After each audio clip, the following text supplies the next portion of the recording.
किसी का घर टूटने में मियाँ बीवी का किसका ज्यादा रोल होता है, ससुराल वालों का या मायके वालों का? अच्छा, इसका बड़ा शॉर्ट सा आंसर है कि जो ज्यादा इंटरफेयर करेगा ना।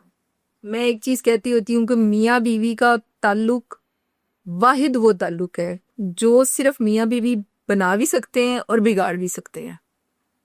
इसके अलावा दुनिया की कोई ताकत ना बना सकती है ना बिगाड़ सकती है, अनटिल अनलेस के लड़की और लड़का किसकी सुन रहे हैं। अगर वो किसी की नहीं सुन रहे हैं, ठीक है, तो वो आपस में अपने मामलात खुद सेटल भी कर सकते हैं और खराब भी कर सकते हैं। बेहतर यही है कि वो खुद ही करें। बेहतर ये खुद ही करें और करते भी खुद ही हैं। ਸਾਡੇ ਇੱਥੇ ਪੰਜਾਬੀ ਦਾ ਇੱਕ ਮੁਹਾਵਰਾ है, तीजा रलिया झुग्गा गलिया। एग्जैक्टली ऐसा ही है यानी कि तीसरा बंदा जब शामिल होता है तो घर तबाह हो जाता है। देखिए, बाजुकात पैचअप आप करवाने के लिए आपने देखा होगा फैमिलीज पैचअप करवाती है मियाँ बीवी के, लेकिन लड़ाई झगड़े वहीं के वहीं होता है। बिल्कुल। वो तब तक खत्म नहीं होते जब तक वो दो लोग, सिर्फ तीसरा कोई बंदा नहीं, दो लोग आपस में बैठ के वो मसले जब तक हल नहीं करेंगे, तीसरा बंदा, क्योंकि मियाँ बीवी का मेरा ख्याल है काफी पर्सनल रिश्ता है। वो अल्लाह ताला ने भी वो आपको पता है कि लिबास बताया है है कि एक दूसरे लिबास का। है एक दूसरे का, तो वो जो लिबास है ना वो एक दूसरे को सबसे बेहतर जज करते हैं और समझते हैं।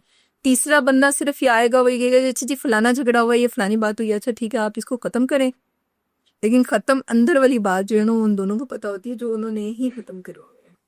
यानी कि आपके मुताबिक मियाँ बीवी के मामले में किसी भी दूसरे तीसरे को रोल नहीं प्ले करना चाहिए। देखिए, पॉजिटिव चीजों में लाजमी आपको एक, जिसे नहीं कहते कि आपको बताना जरूर चाहिए कि बेटा ये चीज है या बहन ये चीज है या भाई ये चीज है।